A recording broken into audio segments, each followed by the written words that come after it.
Assalamualaikum warahmatullahi wabarakatuh. Perkenalkan, nama saya Rahma Anissa dari kelas manajemen C dengan NIM 34021900052. Di sini saya akan memenuhi salah satu tugas mata kuliah Sistem Informasi Manajemen dengan materi Standar Prosedur Operasional atau SOP.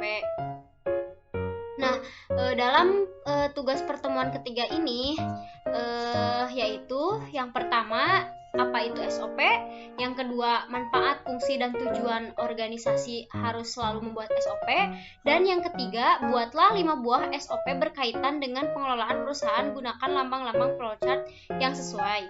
Nah, langsung saja kita ke pengerjaan yang sudah saya kerjakan. Nah, langsung saja kita masuk ke materi yang sudah saya kerjakan. Yang pertama, SOP menurut para ahli.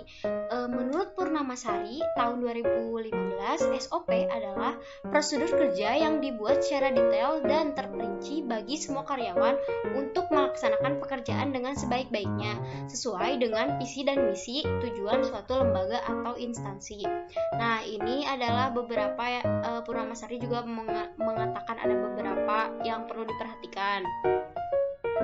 Nah, untuk yang selanjutnya yaitu saya juga mengambil menurut Arnani tahun 2016. Standar Operating Procedure adalah serangkaian instruksi kerja tertulis yang dibakukan mengenai proses penyelenggaraan administrasi perusahaan, bagaimana dan kapan harus dilakukan, di mana dan oleh siapa dilakukannya.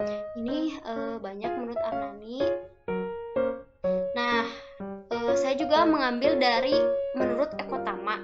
Standar Operating Procedure adalah sistem yang disusun untuk memudahkan, merapihkan, dan menertibkan pekerjaan, baik itu sistem berisi urutan proses melakukan proses pekerjaan dari awal sampai akhir. Nah, yang selanjutnya yaitu manfaat standar operasional prosedur. Menurut Permenpan yaitu manfaatnya diantaranya saya akan membacakan minimal 3, yaitu yang pertama, sebagai standarisasi cara yang dilakukan dalam penyelesaian pekerjaan, khusus mengurangi kesalahan dan kelalaian. Nah, yang kedua yaitu menindakkan staf lebih mandiri dan tidak tergantung pada intervensi manajemen sehingga mengurangi ketertiban pimpinan dalam sehari-hari. Nah, yang ketiga, meningkatkan akuntabilitas dengan mendokumentasikan tanggung jawab khusus dalam melaksanakan tugas. Nah, ini manfaat ada sampai 10. Nah, saya juga di sini mengambil manfaat SOP menurut Arini tahun 2016. Nah, yang pertama, sebagai standarisasi cara yang dilakukan pegawai dalam menyelesaikan pekerjaan dan tugasnya. Yang kedua, meningkatkan efisiensi dan efektivitas pelaksanaan tugas dan tanggung jawab individu pegawai dalam melaksanakan tugasnya.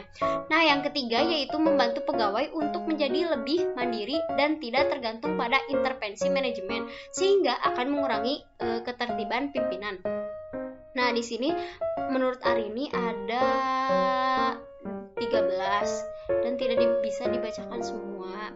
Nah, untuk yang selanjutnya yaitu fungsi standar operasional prosedur. Berikut fungsi yaitu menurut Indah Puji. Yang pertama, memperlancar tugas petugas atau pegawai maupun tim atau unit kerja. Yang kedua, sebagai dasar hukum jika terjadi penyimpangan. Nah, yang ketiga yaitu mengetahui dengan jelas hambatan dan mudah dilacak. Yang keempat, mengarahkan petugas atau pegawai sama-sama disiplin dalam bekerja. Yang kelima, sebagai pedoman dalam melaksanakan pekerjaan rutin. Nah, itu adalah manfaat. Nah, untuk yang selanjutnya yaitu tujuan organisasi harus membuat SOP. Menurut Arnani P, secara spesifik tujuan SOP, saya akan membacakan 3, yaitu yang pertama, agar pegawai dapat menjaga konsistensi dalam menjalankan suatu prosedur kerja. Yang kedua, memudahkan proses pengontrolan pada setiap prosedur kerja. Yang ketiga, mengetahui dengan jelas peran dan fungsi tiap-tiap posisi. Nah, tujuan itu ada 11. Nah, untuk yang selanjutnya yaitu buatlah 5 buah SOP di suatu perusahaan atau instansi. Di sini yang pertama saya mengambil SOP pelayanan surat izin cuti di instansi Kecamatan Taman, dan di sini ada logo, lalu dokumen dokumen LEPOL, lalu judul, lalu pelayanan surat izin cuti pada tanggal 15 Maret 2022 dan dilampirkan yaitu aktivitas kegiatan yang pertama, yang kedua pihak terkaitnya ada administrasi umum, kepala seksi, kepala kecamatan. Nah, yang selanjutnya di sini ada dokumen, kelengkapan, output. Nah, ini adalah surat izin cuti. Nah, untuk yang selanjutnya yang kedua yaitu SOP penanganan surat keluar. Di sini juga penanganan SOP surat keluar yaitu ada pihak yang terkaitnya yaitu administrasi umum, kepala kecamatan, dokumen, kelengkapan, dan output. Nah, untuk yang selanjutnya yaitu SOP penanganan surat masuk. Ada judulnya yaitu penanganan surat masuk. Di sini juga dilampirkan yaitu pihak terkaitnya ada administrasi umum, sekretaris, kepala kecamatan, dan dokumennya kelengkapan atau output. Nah, untuk yang selanjutnya yaitu saya di sini ada SOP pindah datang antar kecamatan. Nah, yang pertama di sini ada pihak yang terkaitnya yaitu petugas registrasi kecamatan, ada lurah, ada administrasi kecamatan, ada operator, ada camat. Nah, untuk yang selanjutnya yaitu ada SOP pelaksanaan pembuatan pernyataan ahli waris. Nah, di sini ada pihak terkait yaitu pemohon, petugas pelayanan, kasih pemerintahan, dan camat, dan juga dilengkapi dokumen kelengkapan dan output. Nah, itu adalah 5 buah SOP yang telah saya kerjakan. Nah, untuk yang selanjutnya yaitu menjelaskan salah satu kelima SOP yang tadi, yaitu di sini saya mengambil standar operasional prosedur pelayanan surat izin cuti Kecamatan Taman. Nah, di sini ada logo, ada judulnya pelayanan surat izin cuti pada tanggal 15 Maret 2022 Kecamatan Taman. Nah, di sini ada bagian-bagiannya nih. Yang pertama ada nomor, aktivitas kegiatan, pihak yang terkaitnya ada administrasi umum, sekretaris, kepala kecamatan, dan dokumen yang harus dilengkapi yaitu kelengkapan, waktu, sama output.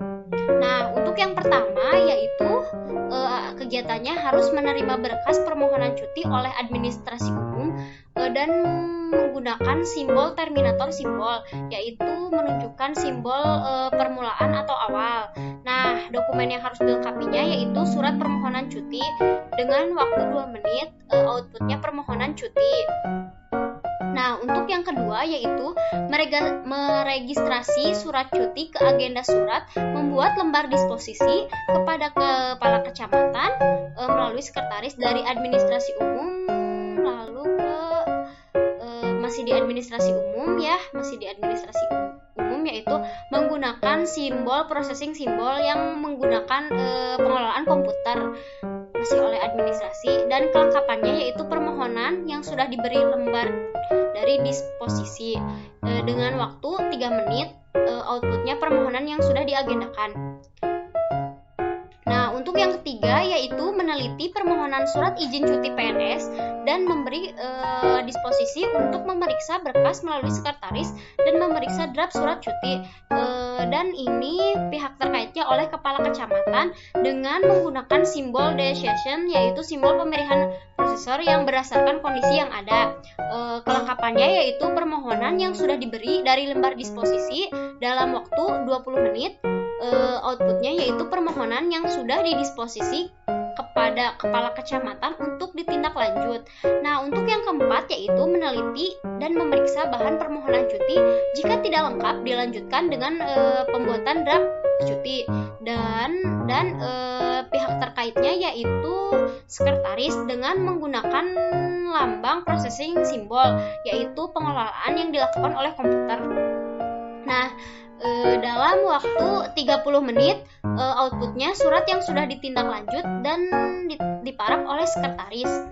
Nah, untuk yang selanjutnya yaitu kelima, menerima surat cuti sudah ditindaklanjut dan mendistribusikan ke kepala kecamatan.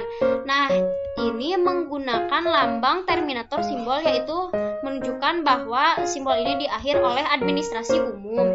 Nah, dokumen yang harus dilengkapinya yaitu kelengkapannya draft izin cuti yang sudah disetujui kepala kecamatan dan diberi paraf dalam waktu 5 menit. Surat izin dan outputnya surat izin diparaf oleh kecamatan. Mungkin sekian untuk tugas mata kuliah Sistem Informasi Manajemen dengan standar operasional prosedur. Mohon maaf apabila banyak kesalahan dan kekurangan. Wabillahi taufiq wal hidayah. Wassalamualaikum warahmatullahi wabarakatuh.